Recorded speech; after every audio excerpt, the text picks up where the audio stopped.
In this lecture, I am going to discuss the detailed solution of this given problem of truss. So this problem will be discussed by the method of joint. So you can see this diagram here. There is a hinge, and here there is a hinge kind of support.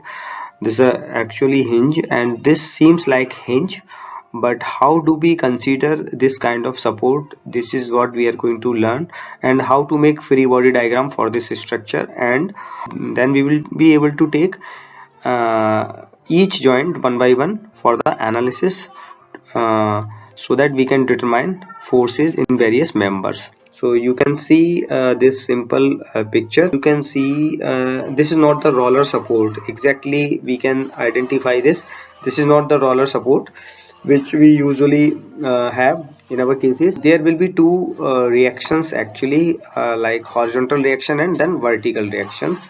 So whatever direction will be there, I don't know, we are not sure about the direction, but one reaction will be in horizontal can be considered, and other in vertical plane can be considered.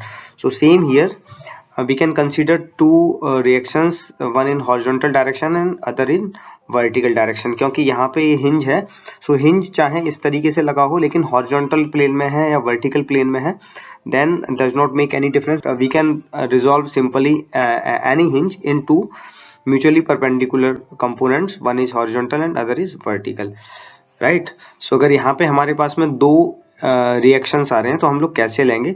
But the matter is the important point is that to note, like this hinge is connected by a single member, right? one member आ रहा है और this is a pin joint, and जो भी force आएगा तो इसमें one amount of force, one magnitude will be there for these two components, and that will be equal to the force passing in this member, right?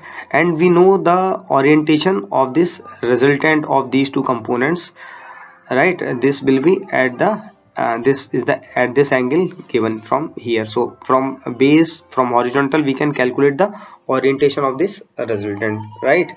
So let's say T is the force in this member. So but before that, before going in the detailed analysis, we just ensure that whether the given problem is statically determinate or indeterminate, right? साथ में हम लोग ये भी calculate करेंगे whether given problem is kinematically determinate और kinematically indeterminate, या फिर इस क्वेश्चन की डिग्री ऑफ फ्रीडम क्या है, तो हम लोग कैसे निकालेंगे? We will see here the simply the degree of static indeterminacy का जो formula है m plus r minus 2j. So m is the number of members. We can see here 1 2 3 4 5 6 7. So total and 8. This is also a member. 8 total, 8 number of members are there. So 8, and then r is the reaction. 1 2 3 4 4 reactions can be considered here. So 8 plus 4 12. And अगर हम लोग देखते हैं joint, number of joints, so number of joints 1 2 3 4 5 6 number of joints can be consider here.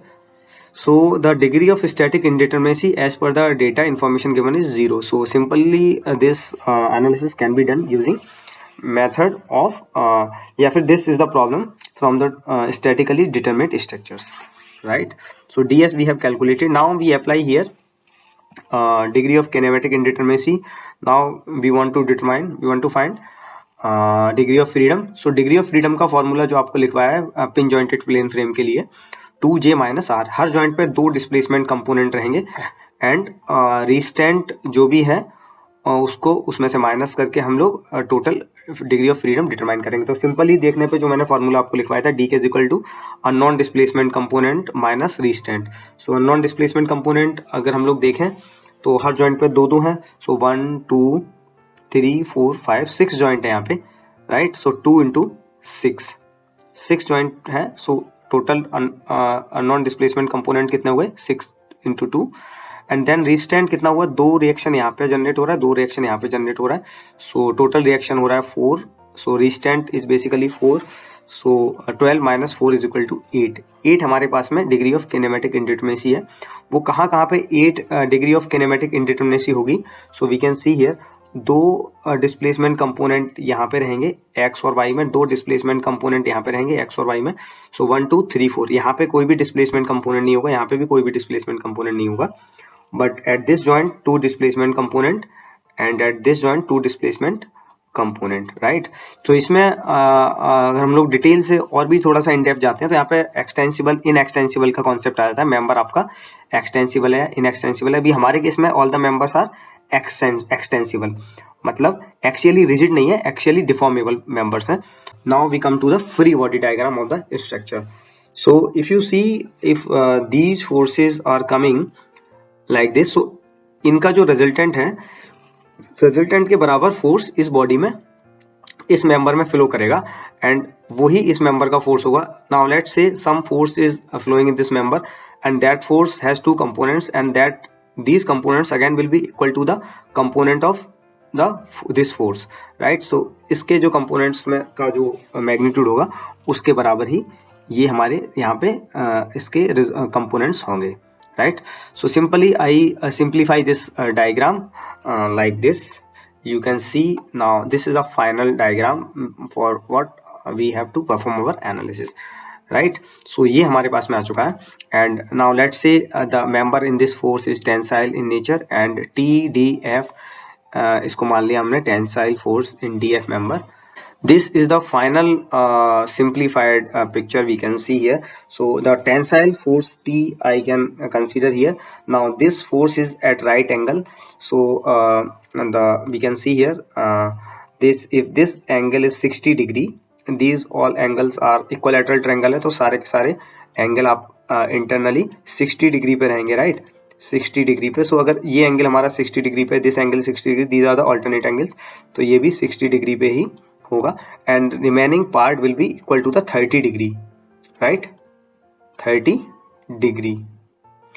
Degree पे होगा, right? So this angle is at 30 degree. Now we have to apply the equilibrium conditions to solve these unknowns. कौन कौन से unknown हमें solve करने हैं? EX and EY and this T. So इन तीनों unknown के लिए हमारे पास में 3 इक्वेशन अवेलेबल है।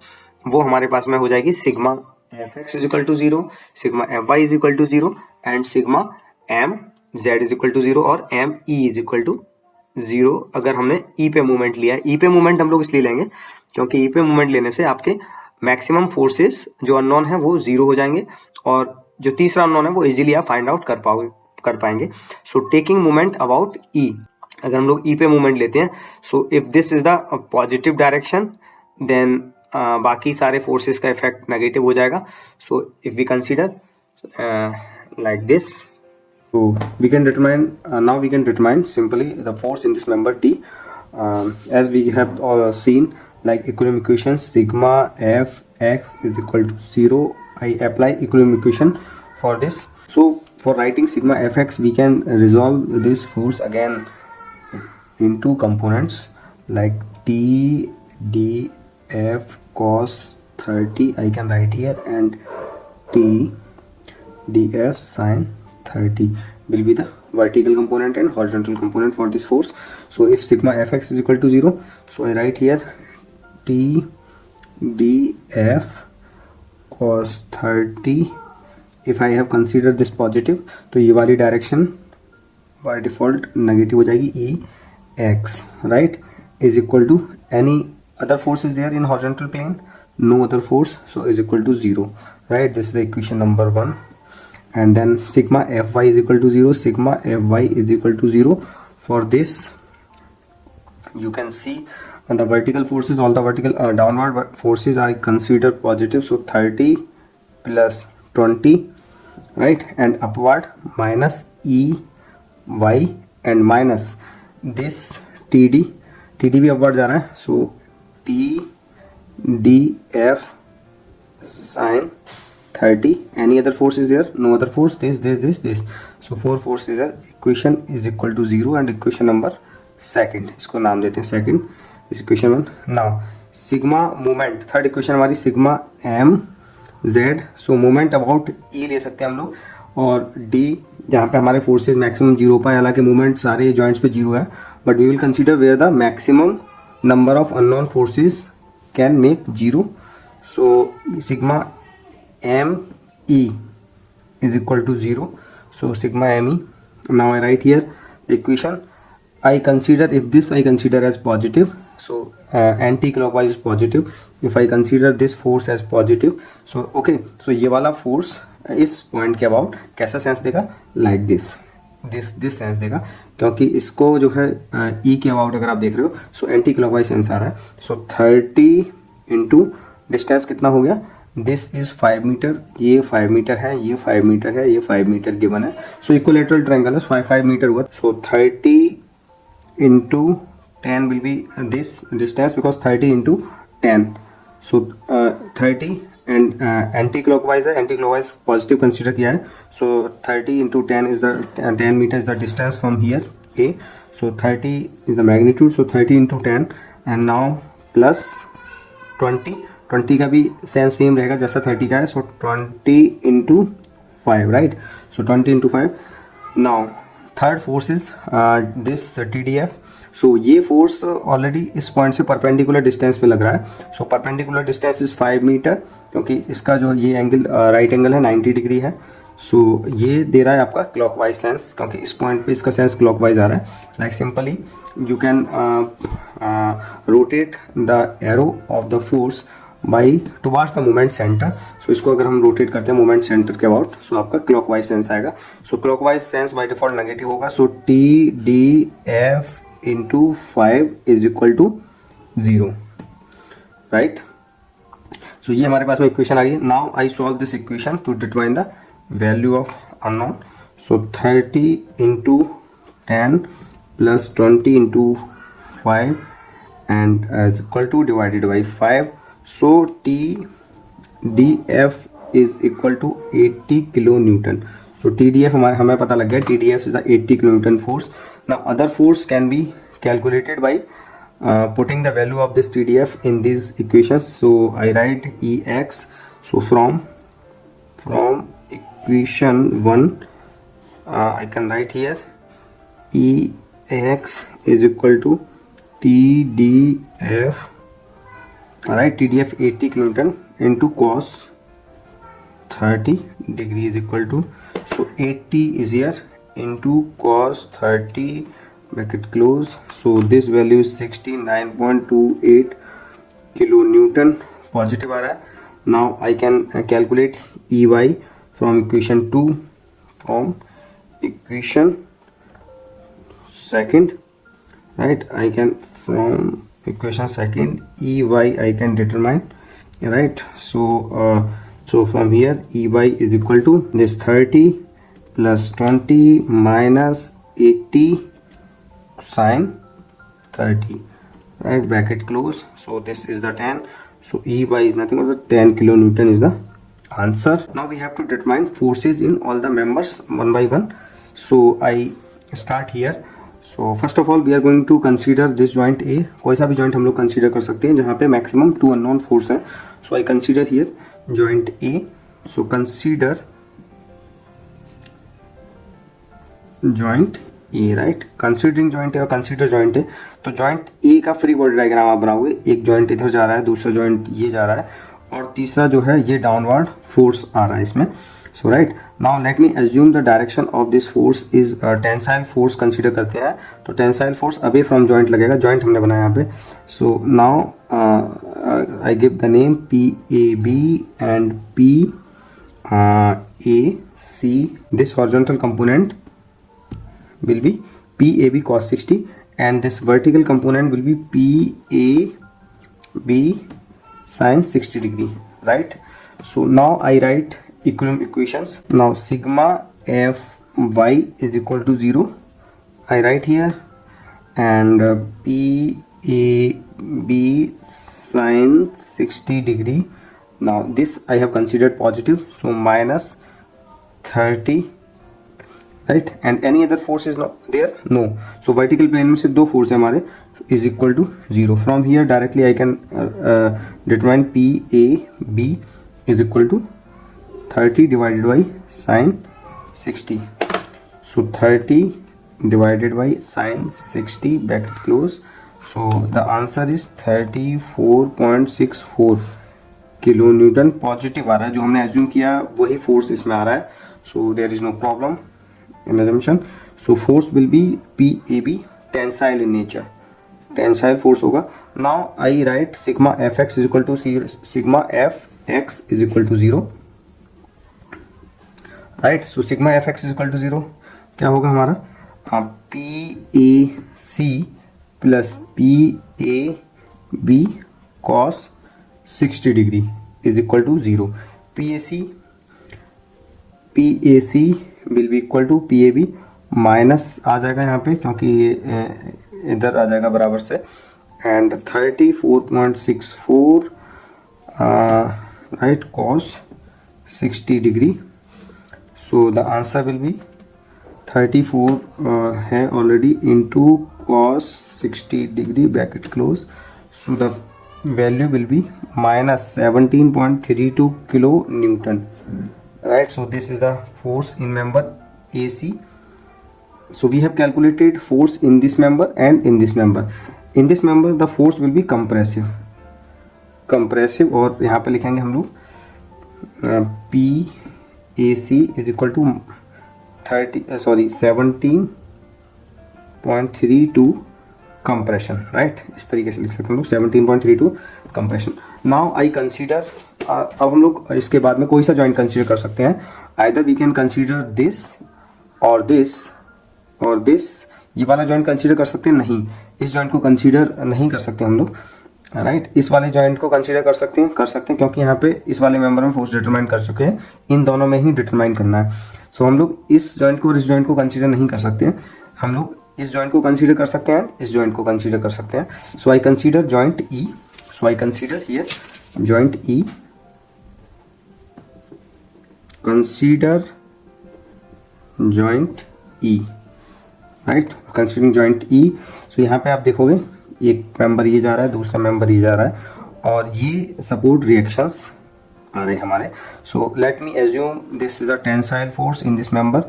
सो P E D and P E C are the assume tensile forces. ये भी 60 डिग्री पे है. Now I write here the component of this force. So P E D cos 60, right, and this will be P E D sin 60 degree, right. So these are the horizontal and vertical components. Now I write here sigma F y is equal to 0. Sigma F y is equal to 0 will be here. P E D vertical force is positive and upward force is positive and downward will be negative in vertical plane. So PED positive होगा, PED sin 60 degree positive होगा, plus EY any other component is there, no, is equal to 0. So EY की value हम लोग already calculate कर चुके हैं. We have calculated EY is equal to 10 kilonewton. So I can determine PED is equal to minus EY 10 divided by sin 60 degree will be equal to 10 divided by sin 60 degree 11.54 kilonewton, और ये negative होगा. So actually this is the compression nature. So PED आ गया. Then we can simplify for sigma f x is equal to 0. sigma f x is equal to 0 हम लोग लिखेंगे. सो हमारे पास में इक्वेशन बनेगी P E C plus P E D. ये डायरेक्शन हमने पॉजिटिव ले लिया, so no problem. P E C plus P E D cos 60 degree and plus 3 forces आ रहे हैं, एक दूसरा इसका कंपोनेंट और तीसरा ये फोर्स भी आ रहा है. So this is the EY हम लोग already EX. So this force is EX basically. EX हम लोग ऑलरेडी कैलकुलेट कर चुके हैं. सो EX की वैल्यू हमारे पास में है, EX हमने निकाला था. This EX we have calculated here. This is the EX 69.28, right, 69.28. So this will be equal to and my plus यहाँ पे ऐड हो जाएगा EX is equal to 69.28 kilonewton is equal to 0. So ये सारे forces आ रहे हैं and unknown है यहाँ पे हमारे पास PEC. So PEC PEC will be equal to minus 69.28 and minus PED so यहाँ पे minus 11.54 ये आ गया PED and cos 60 degree, right?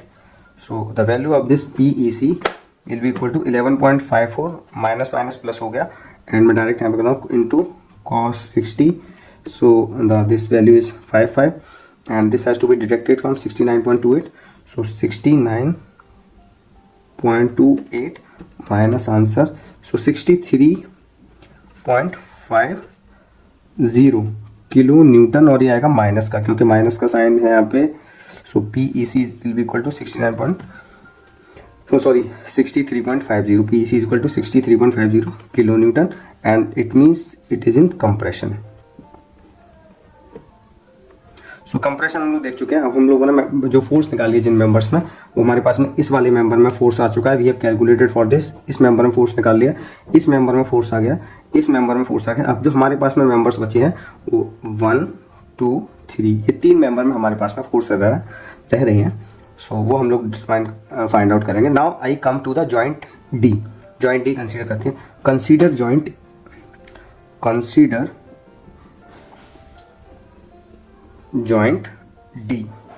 Consider करते हैं, right. So now I considering this joint E consider करने पे we have to draw the free body diagram for this joint E. So these are the free body diagram. Okay. So दो joint हमने select किए, दोनों का free body diagram बनाया. Joint D का free body diagram मैं plot करता हूँ यहाँ पे. सो जॉइंट डी कुछ इस तरीके से, ये इसमें एक फोर्स ऑलरेडी लग रहा है and this is one member and this is other member and this is other member, right. तो इसमें हमने ये टेंसाइल फोर्स एज्यूम किया, राइट. और इसमें भी हमने टेंसाइल फोर्स एज्यूम किया. इन दोनों में हमें डिटरमाइन करना है. इसमें हमने वैल्यू ऑलरेडी निकाल ली है बाय एज्यूमिंग टेंशन. तो हमें वैल्यू को एज इट इज पुट करेंगे एंड इसको हम लोग टेंशन कंसीडर करते हैं, राइट. ये हम रिजॉल्व करते हैं इसको एक तरीके से. इसको ये आपका एक्स और वाई वर्टिकल, राइट. हालांकि इसकी ज़रूरत नहीं है यहाँ पे, right. So this can be your X plane and this is the vertical Y plane. इस फोर्स के दो कंपोनेंट आप ले सकते हो यहाँ पे इफ़ यू वांट.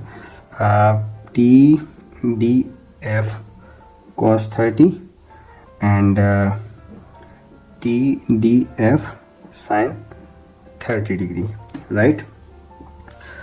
तो हालांकि इस प्रॉब्लम को हम लोग एक और तरीके से भी सॉल्व कर सकते हैं, सिंप्लीफाई करके. ये दोनों म्यूचुअली परपेंडिकुलर प्लेन है, तो हम लोग इस प्रॉब्लम को इसी प्लेन में रिजॉल्व करके भी इन दोनों की वैल्यू फाइंड आउट कर सकते हैं. लेकिन मैं अभी उस पर नहीं जाऊंगा, मैं अभी सिंपल जो हमारा एक्स और वाई प्लेन में रिजोल्यूशन है उसी में करेंगे हम लोग. सो sigma F x is equal to 0 and then sigma F Y is equal to 0 हम लोग दोनों इक्वेशन लिखेंगे. ये मेंबर में जो आपका डी ई है, डी ई में आपने फोर्स निकाला है, E D is equal to minus 11.54, right. तो सबसे पहले मैं इक्वेशन लिखता हूँ सिग्मा एफ एक्स में. So now this is the element. इसमें ये पी जो फोर्सेस हैं पी डी बी, ये अननोन फोर्स है आपके पास में. उसके बाद में दूसरा अननोन है P D C and P D B, ये दो अननोन फोर्स हैं और ये आपके पास में ऑलरेडी आ चुका है.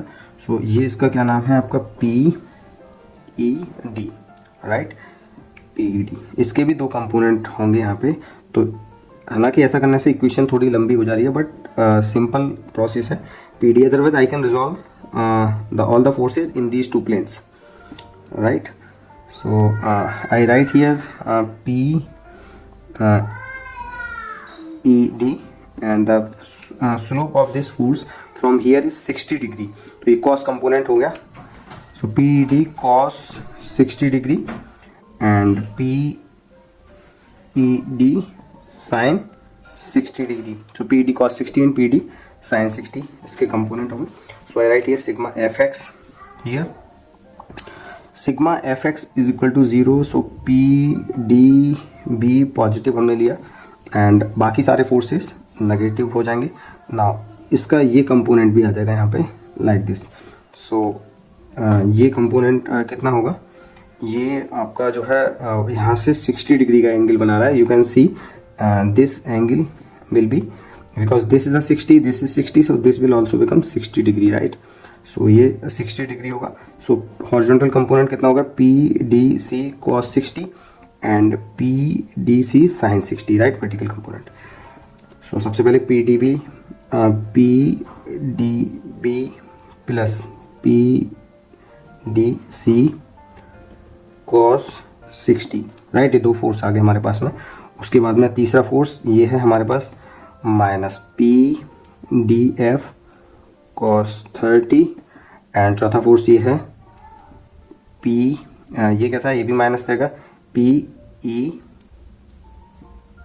ये PED है तो यहाँ पे भी PED होगा, PED cos 60 degree and is equal to 0. तो ये चार कंपोनेंट 1 2 3 4 कॉम्प्लिकेटेड अगर सिंप्लीफाई करेंगे इजीली, सारे फोर्सेस को रिजॉल्व करो क्लियरली एंड इक्वेशन को, तो दो इक्वेशन आएंगी, दोनों को हम सॉल्व करके वैल्यू निकालेंगे, राइट? सिग्मा FI करेंगे, सिग्मा FX के सिग्मा FY करो.